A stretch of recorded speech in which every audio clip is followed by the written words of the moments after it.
Hey guys, it's me Seren, back with another video. I started to say back with another episode of a Kick in the Teeth podcast out of habit. I haven't done a video in about 2 years. I literally haven't even opened up my photo booth in my computer. I checked my last pictures that I took and video that I took, and it was October 31st, 2022. It was Halloween 2022, so it's been about 4 years. But I have done videos covering the last two elections, 2020 as well as 2016. So I wanted to do a video I on this election. I already did a podcast on this election. So if you don't listen to the podcast, people really regularly hit me up on Instagram. They leave comments here on YouTube, just across the board, where are you? What do you think about this? What do you think about that? There's new podcasts every week on Patreon. The lowest tier on Patreon is only $1. I tried to make it as affordable as possible. And just I've really been enjoying doing the podcasts. Podcasts were highly, highly requested for years and years and years. And I've really been enjoying doing them. And so, I already did a podcast on this election. It went up on Wednesday. I'm not going to rehash the things that I already discussed in that election about how I feel about the failures of Democrats and third parties. I've done several podcasts now on third parties as well, especially the Green Party and the Socialist Party in particular. So if you want to know about in-depth thoughts on the election, in-depth thoughts on the failure of the two-party system, please don't get it twisted. It is a fucking failure. If you want to know how I feel about third parties, if you want to know, all of those things, there's already a podcast about that, and there's several podcasts. So another reason why I wanted to do this video was because I really wanted to take advantage of the visuals, to be able to point, podcast, Patreon podcast, this is where we are. This is where we are.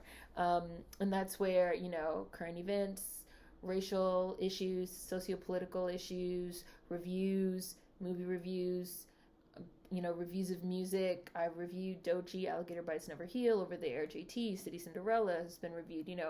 I reviewed Megan by Megan Thee Stallion over there. So again, if these are things that you're interested in, come join us on Patreon. Anyone that joins the Patreon will also get a link to the Discord server. So if you are also not in Discord is an amazing community. If you want to, many of us that, we're here on YouTube and we're having discussions in the comment section here on YouTube are also now on the Patreon. On the Discord. Anyone that joins the Patreon automatically gets a link to the Discord server. So just a reminder, Patreon. Okay, so this video, I wanted to talk about numbers. This video is most likely going to be called Let's Talk Numbers. Because there's a few things that I want to address. I see that a lot of people are really, really scared, which is not incorrect. To me, Project 2025 is coming. Project 2025 is now coming. It's coming. But I just wanted to talk about some of the numbers as we are now several days removed. They're still counting votes in 2 states. I am going to utilize the screen, but I have the numbers in front of me on my phone, which I'm going to be reading off of my phone. They're still counting in what appears to be, my geography is not the best, but I feel like Nevada maybe, and Arizona, I think it looks like they're still, definitely Arizona. I think Nevada and Arizona, they're still counting. But pretty much the rest of the results are in. I see a lot of people that are, so I want to start off by saying I see a lot of people that are really scared because they feel like, wow, the majority of this country is conservative, and just feeling like they got really blindsided. I don't know how anyone was blindsided, not to shit on anyone or anything like that, but I don't really know how anyone was super blindsided. But I do want to say that even though Donald Trump did win, and this was the first time that he did win the popular vote, it was a very close race. The Electoral College, there's a problem with the Electoral College, which I'm also going to discuss a little bit later in this video, the issues with the Electoral College, which I'm pretty sure I have a podcast called The Problem with the Electoral College as well. So again, check us out on Patreon. The Electoral College makes it seem like it was this like big, huge sweep, because when you look at the map, I'm looking at the map, I'm pretty sure as of right now, there will be something up on the screen. When you look at the map, you just see all this red everywhere, right? It makes you feel like, oh my gosh, like everyone is conservative and I didn't know. But the numbers, when you actually look at the numbers and the breakdowns, this was actually a very close race. So I'm going to read you guys some of these numbers and I'm going to use my screen to show them to you as well. So as of right now, Kamala Harris has 47% of the vote and Donald Trump has 50. This is a 47-50 split as of right now that I'm making this video, okay? That means that roughly half of the country, half of the voters, which I'm going to get also to in a minute, half of the voters voted for Kamala Harris. 69 million, give or take, went for Kamala. 73 million, give or take, went for Donald Trump. So that's a split of 4 million, okay? Roughly 140 million votes were cast. It's kind of like a 70-70, something like that. 69-73, so maybe, what is that? You guys know my math's not the greatest, but I'm going to say roughly around 140 million votes it seems like were cast. And in terms of the popular vote, out of 140 million votes that cast, it's looking like Donald Trump won the popular vote by about 4 million votes, which it's not a lot out of 140 million, right? It's like a difference of about 3%, okay? So, and even as you look into these battleground states that what turned red under the Electoral College, that makes you think that there's this like huge red, everything's red. Even when you look at the battleground states, because I'm using the news app, which is quite good in terms of how they have the visuals. So I'm just going to screenshot and put them on the screen. Battleground state, Arizona. 46.5% Harris. As of right now, they're still counting. 52.5% Trump. Okay, that is nearly a 50-50 split. 1.2, my computer keeps falling asleep. Well, I'm using it. Stop doing that. 1.2 million voters in Arizona for Harris, 1.4 for Trump. Okay, that's nearly a 50-50 split. Florida, battleground state, right? Florida, you would think, would be 80% Trump or something like that, right? 70% Trump, 60% Trump, right? Something like that. 56% Trump. 43% Harris, okay? Right? Almost split down the middle. Georgia, 48% Harris, 50% Trump. In Georgia, it was Trump won Georgia by the hair on his chinny chin chin, okay? 2.6 million votes for Trump, 2.5 million votes for Kamala Harris, okay? Georgia almost flipped blue, okay? Michigan, 48% Harris, 49% Trump. 2.7 Harris, 2.8 Trump. Again, by the hair of his chinny chin chin. Minnesota. They have all of the battleground states right here, so I'm just going to go through all of them. Minnesota, 51% Harris, 46% Trump. 1.6 million votes for Harris, 1.5 million votes for Trump. Nevada, where they're still counting. 47% Harris, 50% Trump. 668,000 votes for Harris, 716 votes for Trump. These are very close, okay? It's not like Trump is getting 70, 80, 90% of these states, okay? New Hampshire, right? 50% Harris, 48% Trump. 394,000 votes for Trump, 417 votes for Harris. North Carolina, 47% Harris, 51% Trump. So that's 2.6 million votes for Harris, 2.8 million votes for Trump in North Carolina. Pennsylvania, child. Pennsylvania, 48.5% Harris, 50.5% Trump. 3.3 million votes for Harris, 3.4 million votes for Trump in Pennsylvania. Yet again, Trump did not sweep this state. He had hair on his chinny chin. 100,000 votes. 100,000 votes which is like a drop in the bucket, okay? Wisconsin, 49% for Trump, 48% for Harris. Listen to how close. Listen to how close it was in Wisconsin.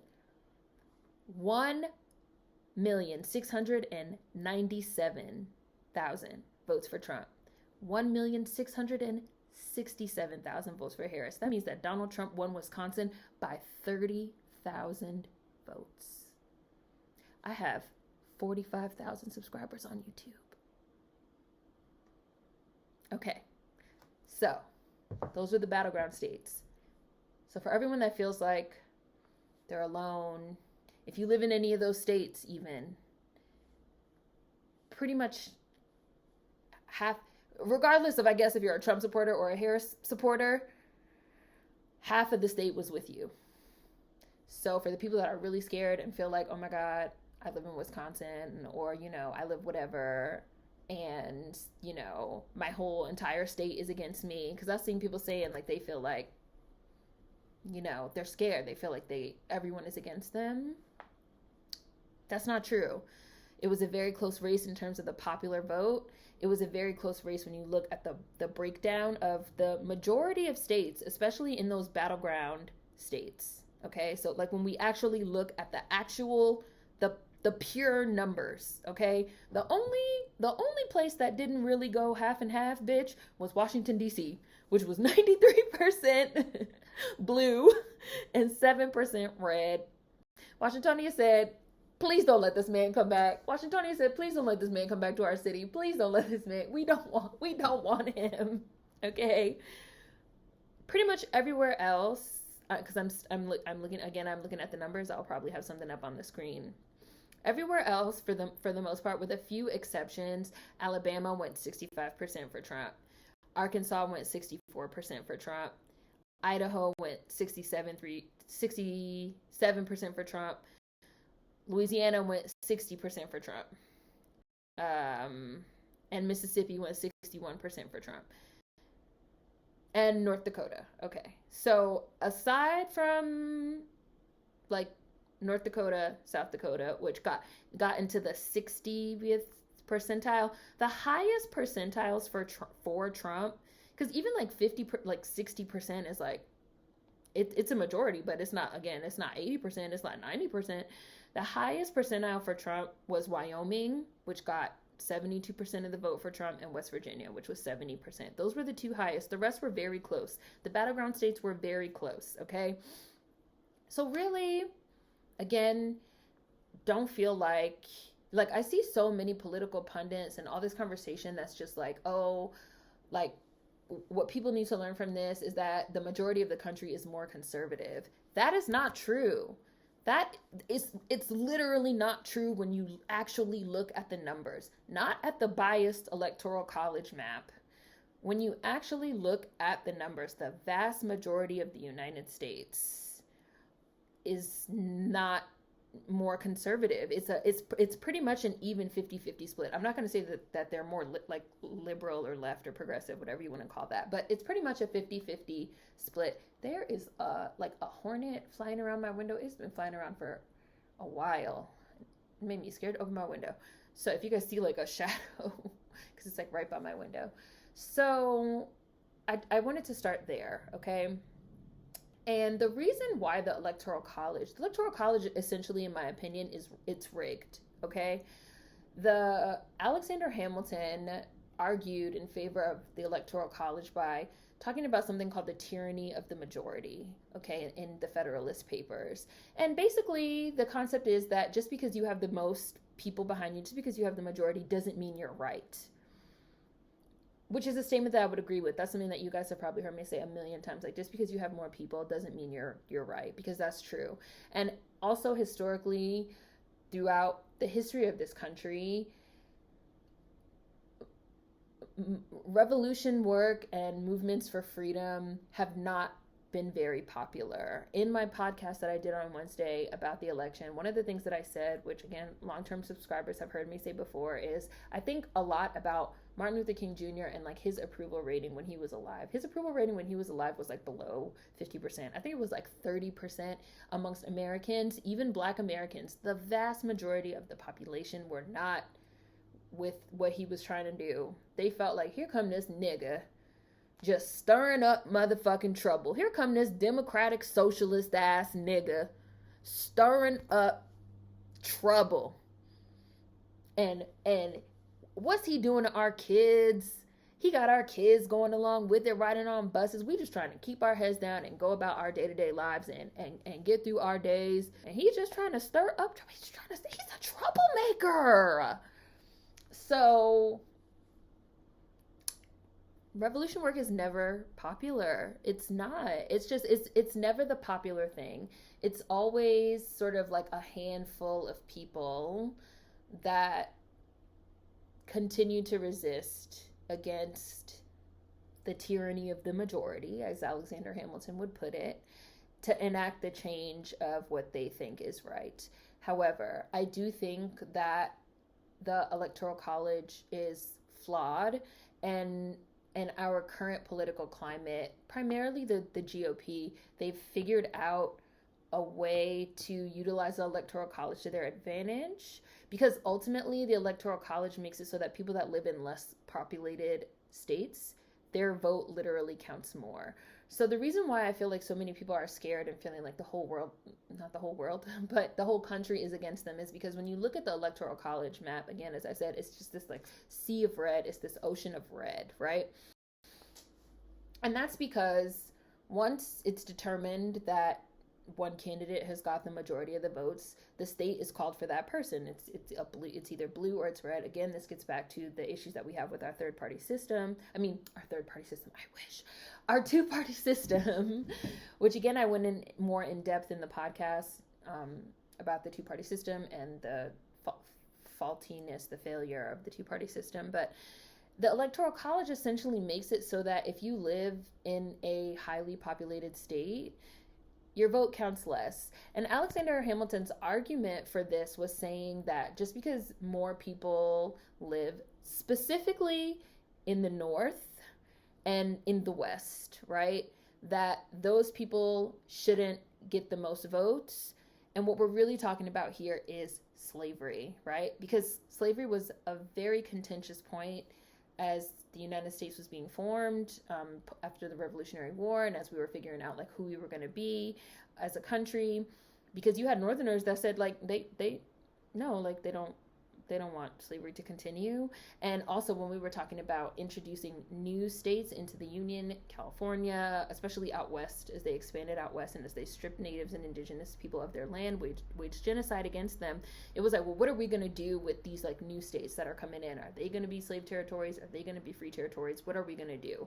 And Alexander Hamilton's basically solution to this was that, you know, the people that lived in the more densely populated areas, California, New England, they would be able to, you know, still have their votes, but that we would also use the Electoral College so that they didn't just get their way every single time, you know, like, oh, well, the New Englanders have decided that like slavery is done like via the popular vote, but that's going to make the people that live in the South, the people that live in the Midwest, you know, the people that live in the more sparsely populated areas, it's going to make them feel disenfranchised, like they're constantly getting outvoted just because there's more people.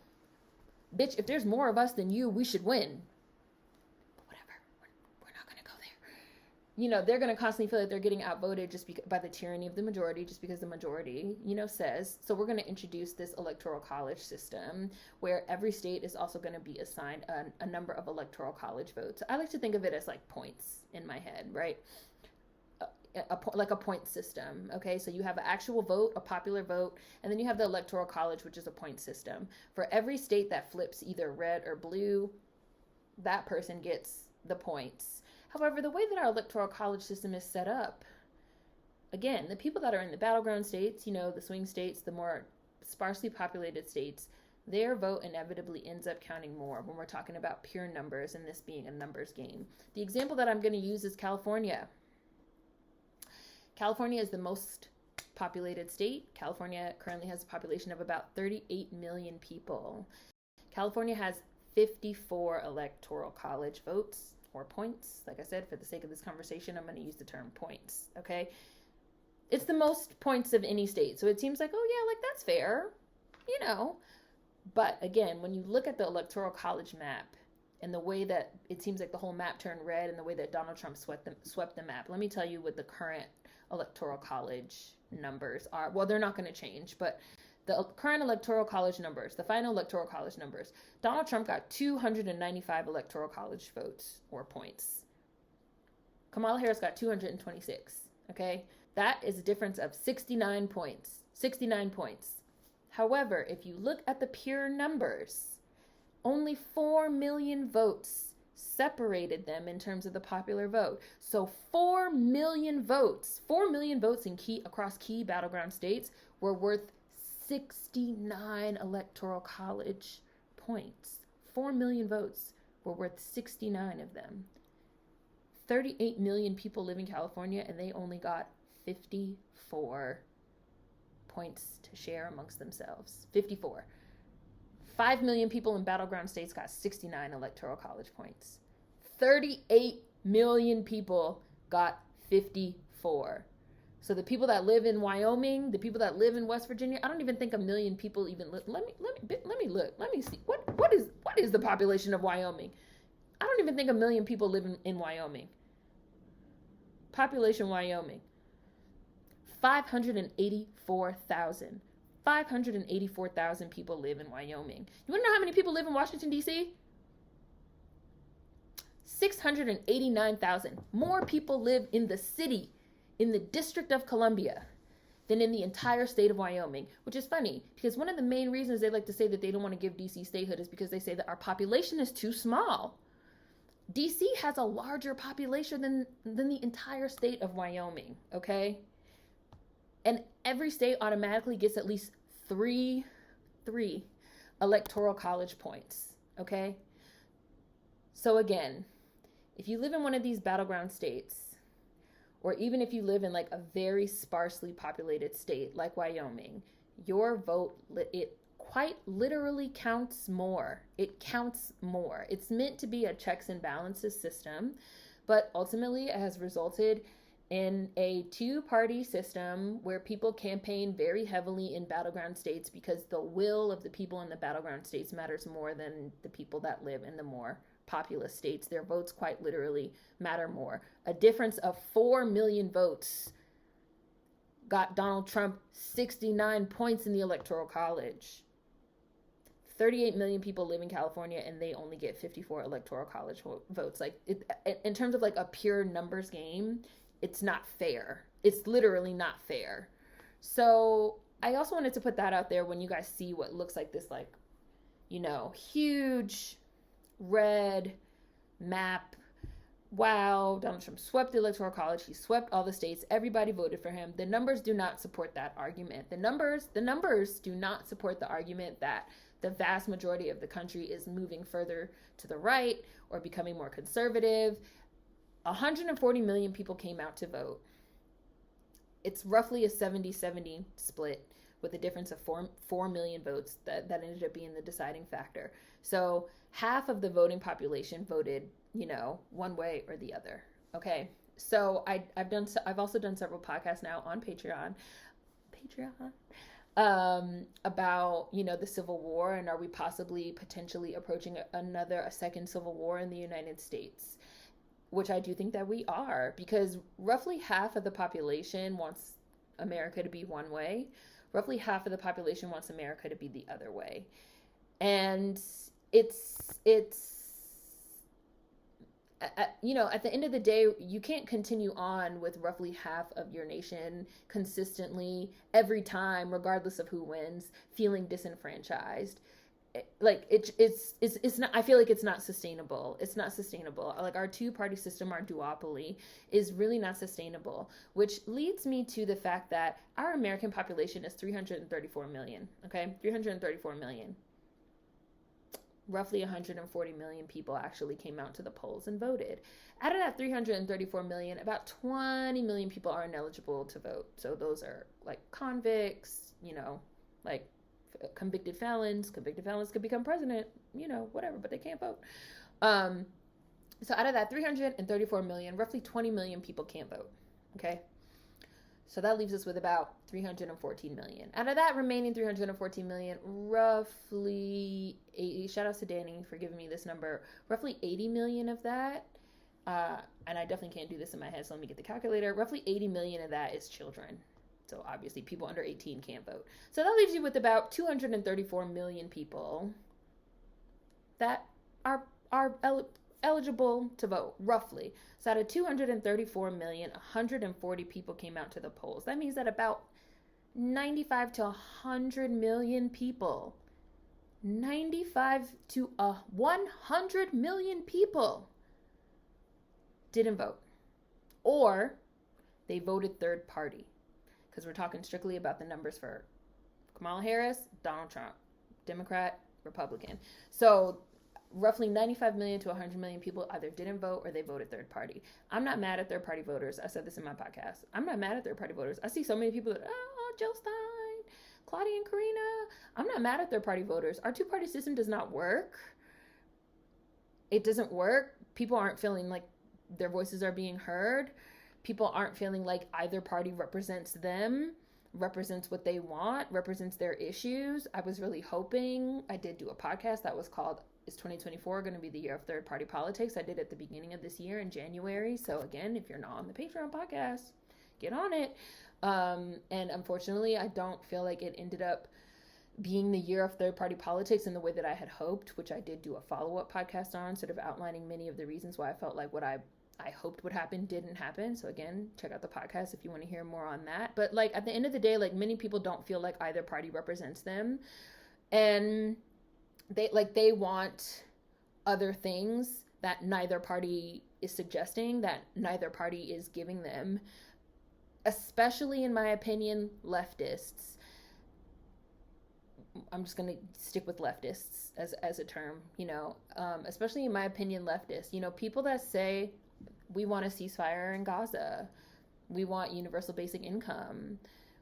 We want universal health care. We want universal child care. We want free college. We want, the immediate wiping of student debt, medical debt. We want reparations, bitch.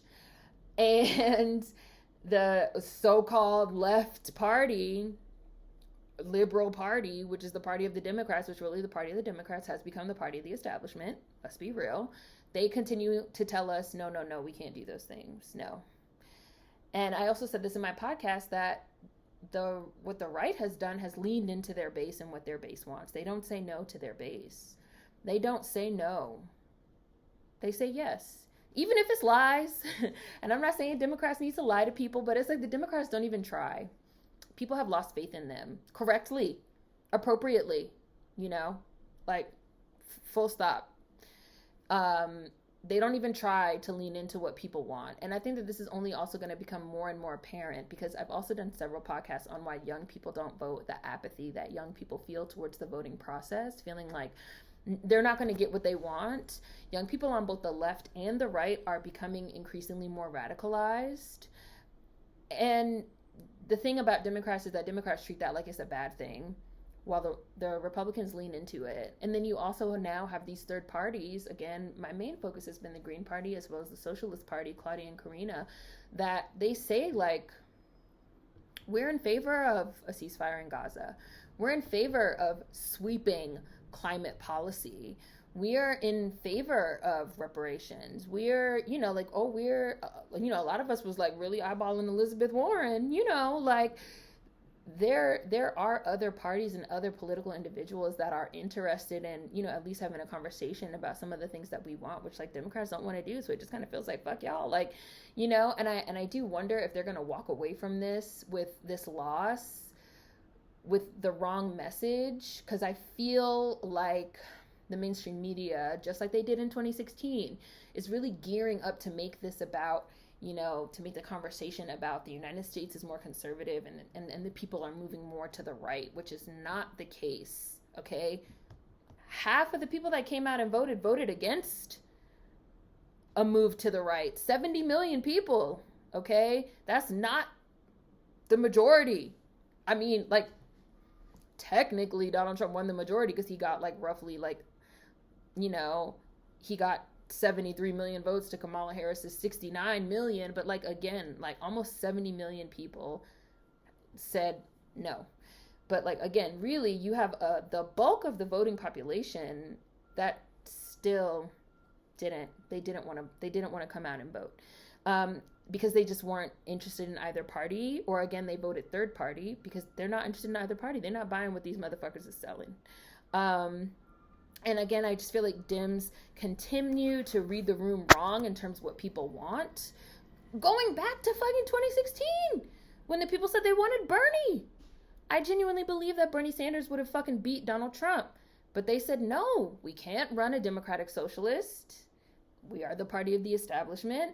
They didn't take into consideration that Donald Trump is an anti-establishment candidate, so they needed to come up with an anti-establishment candidate in Bernie Sanders. Instead, they came up with the most fucking establishment candidate they could think of in fucking Hillary Clinton, and her ass got trounced. She lost. They just lost again. And even in 2016, part of why a lot of you guys remember, part of why I did the Black Americans was because even in 2016, there was this whole cottage industry that sprung up around understanding the white rural voter and understanding the conservative, and they have continued to try to make that their playbook. Even with Kamala, it was a very moderate, very centrist. Same thing with Joe Biden. You can't out GOP the GOP. You're losing. You lost.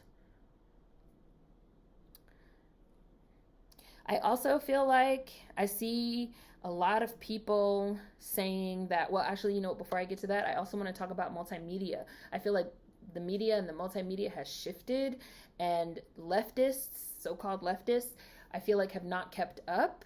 One of the big talking points towards the end of Donald Trump's campaign was that he did this interview with Joe Rogan that got 30 million views, something like that, 40 million views, 45 million views. And Donald Trump said that part of the reason why he did that was because his son, who's 18, advised him to go on podcasts, and that was a way to reach the youth. And I think I've seen, let me look so I can give you guys exactly the specific right number, because I don't want to be off on my number. Okay. There we go. So, yeah. Donald Trump got 41% of voters aged 18 to 24. And he got 55% of white male voters aged 18 to 24. Young people, okay? Young people. And I will say that I feel like on the left, be it the radical left, be it the Green Party, be it the Socialist Party, or the neoliberals, that's what I'm going to call them, the neoliberals, because that's what they are, neoliberals, which is the Democratic Party. They don't have a Joe Rogan on their side. They don't have a Mr. Beast on their side. They damn sure don't have an Andrew Tate on their side, which I think is a good thing. But they're not taking advantage of the multimedia landscape, like the podcasters, the TikTokers, the Twitch streamers. You got to keep up. You have to be able to reach young people, because young people are the future of this country, whether we like it or not. All of us millennials and up, we getting up there in age. Okay. Like, millennials right now are the largest general cohort, so we are the people that we are the most eligible to vote. So again, the fact that so many people didn't come out to vote, really says something about, the messaging not meeting. It's not even reaching us millennials. It's damn sure not reaching Gen Z and younger, And these are going to be the people that you want to run your parties in the future. These are going to be the future voters. These are going to be the people that are stepping into the positions of power. You have to figure out ways to reach them, and the numbers show that they're not being reached. So that clearly needs to change. Why does my computer keep falling asleep? Oh my God, it is so irritating. And one of the other things that I wanted to talk about, this is the last thing that I wanted to talk about, was the Latino vote, of course. Everybody's talking about the Latino vote, and that really the Latino vote is what put Trump over the edge. In 2016, it was like the white woman vote. Everybody was so shocked that like white women went for Trump and they didn't go for Hillary. I don't understand why people continue to be shocked. Number one, white people are always going to vote white first. They're white first. Even the women, they're white first. They're women second. Okay? Period. They're going to support the system of racism, white supremacy, and the white power structure first and foremost. And like people are taking for granted the racial hierarchy in this country. Like if you guys have heard me say it once, you've heard me say it 1,000 times. There is a racial hierarchy in this country that puts Black Americans in a fixed position at the bottom, right? Next, you have Black, like immigrants, like non-American Blacks. Next, you have non-Black persons of color. And really at the top, there's a little mini hierarchy even in there where you have Asians at the top. And then you have non-Black Hispanics and Latinos next. And then you have the Afro-Latinos, they at the bottom. Okay, because they're going to find a way to put the Black of anything down at the bottom. The dark skin of anything down at the bottom. Okay. And then you have the Asians, and then you have the whites. Okay. And this racial hierarchy, I was just talking to my friend about this. This racial hierarchy is in fact what enables capitalism to function. You need a fixed underclass for capitalism to function. Okay. The whole concept of capitalism is to get something, i.e. capital, for nothing, okay? This was born out of chattel slavery, where you got something, i.e. capital, for nothing, i.e. free labor, okay? Slaves, chattel, okay? And ever since slavery has been abolished, we have seen them continue to figure out a way to keep this system going, be it slave labor in prisons, be it child labor, be it migrant labor, be it the cheap labor in factories overseas, be it automation, robots, AI. Capitalism is consistently trying to find a way to grow and to get more of something, capital, for nothing, free labor, okay? This system doesn't work without a permanent underclass of some kind, and without people that enter into the free market with the idea that they can move up and down the social hierarchy, right? So this shock, oh my God, I'm so shocked. I can't believe that the Latinos vote. These people don't like niggas. Many people that come to this country come under the assumption, oh, America, capitalism, free market, land of opportunity, especially as long as I'm not like those niggas, those Black Americans, I can move up the social hierarchy. I could work hard. I could open a business. I could make money. There's movement in the capitalist system in the United States in a way that there's not movement in their home countries. That's part of why they come here. It does not work without a permanent underclass of Black Americans. Racism, anti-Blackness. Anti-Blackness is the problem. It remains the problem. It's absurd that people, and by people I really mean Democrats, establishment Democrats. It's absurd that people think that as the Latino population grows, they're projected to be the dominant population by the 2050. It's absurd to just assume that just because their population is we're becoming more diverse racially and ethnically, that somehow means that more people are going to vote Democrat. That's not true. That's not the case. Especially when you have people that feel no, I'm going to vote against, I'm going to vote for what I feel makes it possible for me to thrive and flourish in this country, which is the disenfranchisement of those niggas over there. And that's that shit that Donald Trump is talking about. So I'm with him. They with him. Okay. They're with him. And there continues to just consistently every election cycle. This is now my third election. This is my third election in the activist space, y'all. So it's been 10 years of my life. I've been on YouTube 10 years, you guys. 10 years. I got on here in August 2024. I've been in the activism space 12 years. I first got involved in activism in 2012 via Occupy Wall Street, which was an anti-capitalist movement, okay? many years of my life in this space. And people continue to misunderstand the social and racial and economic dynamics of this country. It's absurd, right? It's really absurd. And Joy Reid, if you follow me on Instagram, you saw this clip that I posted. Joy Reid said on I think like on MSNBC, she said like people don't want to understand that, like, she was like, many Latinos and immigrants across the board, and she said even including African immigrants. Now, she could say it, I guess, because I think she's African, so, like, she could say it. I can't say it. We can't say it because y'all call us xenophobic, but I guess she could say it now on MSNBC. It's okay. You know, she was like, immigrants across the board, even up to and including African immigrants who are Black, they come to the United States and they want to fit in. They want to assimilate into whiteness, not whiteness as a racial structure, but as a concept, in the sense of we have a social hierarchy that puts whiteness on the top, and people want to get as close to that as they can. Again, not racially, because they can't turn white, right? But they identify with the white power structure, because the capitalist white power structure in the United States already has a permanent underclass of Black Americans. So they can come here and they can become white. In a sense, they can work towards whiteness in a sense, right? And she said that, like, anti-Black American sentiment she said anti-Black Americanness that's the backbone of this. That's the backbone of all of this. And anti-Blackness and anti-Black American sentiment specifically is the backbone of this. And there's no unpacking the results of what just happened with this election without unpacking that. And there's a lot of people that are just, again, they're consistently taking away the wrong message. Like, and of course, there is something to be said for the fact that, like, Latinos are more conservative in terms of religion. A lot of them are against abortion. A lot of them feel like they have more conservative values, more masculinity, the concept of machismo within their culture. And Donald Trump appealing to their idea of masculinity, machismo, and religion and conservative values and all of that. But we're not going to get anywhere until people admit, and it's been 10 years, y'all, and they're still not ready to admit. Non-Black persons of color can still be racist. They can still be anti-Black.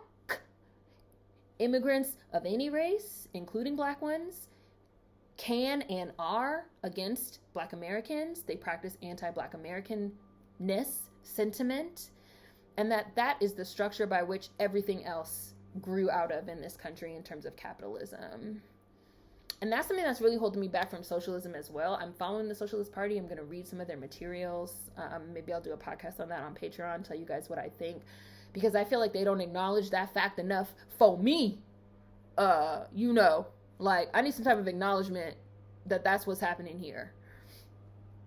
So I just wanted to do this video talking a little bit about the numbers and talking about some of the things that happened and the ways that, like, things continue to sort of be misread and misrepresented, and feeling like, we're not going to get anywhere if people don't learn anything. I think that third parties, if they keep up their momentum and they find a way to reach, especially like the young people, if they find their champion in the multimedia space, the way that the right have found their champions, again, in the Joe Rogans and the Andrew Tates, I think that the third parties could really build up their momentum among young voters, among apathetic voters that just don't come out and vote because they feel like they're not being represented. In my opinion, that's more people on the left, leftists, radical leftists as well, free radicals that want more, and also Black voters. Even though it's been wonderful to see the Black American community come together and be like, y'all not putting it on us. Y'all not putting it on Black women who went, 92%?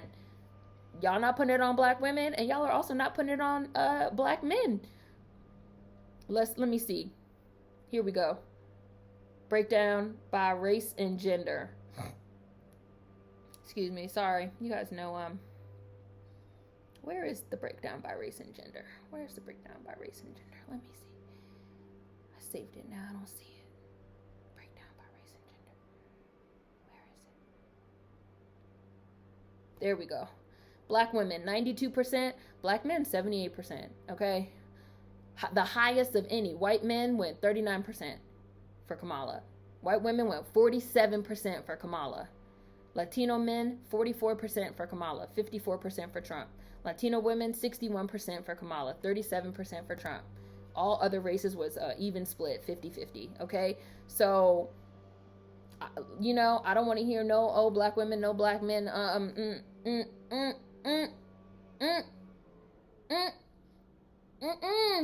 Nope. And for the people that voted third party or that didn't come out because they don't feel themselves being represented, that's where the efforts need to be focused, because like that's the majority of the people. They didn't show up, right? They didn't show up. Also, another number that I want to throw out for you guys, just so you know, Donald Trump actually got 2 to 3 million less votes this time around than he did the other time. Less people came out to vote in general across the board. And I'm tired of people getting on people that didn't vote or voted third party, talking about like, no, like you guys had to. Motherfuckers don't have to do nothing but stay black and die, okay? Especially if they're not being appealed to. And I do believe that, especially as more and more younger voters that have only grown up in these like chaotic eras, and younger voters in general are radicalized across the board on both the left and the right. They're not, as more of them come of age to vote, they're not gonna vote. They're not gonna vote because they don't see themselves represented. They don't see the issues that they want represented. They're not being reached in terms of multimedia campaigns. It's a new fucking day. It is a new day. It's not 2008 anymore. It's not 2012 anymore. It's not even 2016 anymore. Adapt or die. So, you guys let me know what you think in the comments. Hopefully you enjoyed this one and enjoyed seeing my face. I'm still out here. And if you want to follow along with me and my thoughts and, get information and, Patreon podcast, right? Patreon podcast. Food for thought as always. Talk to you guys next time. Peace.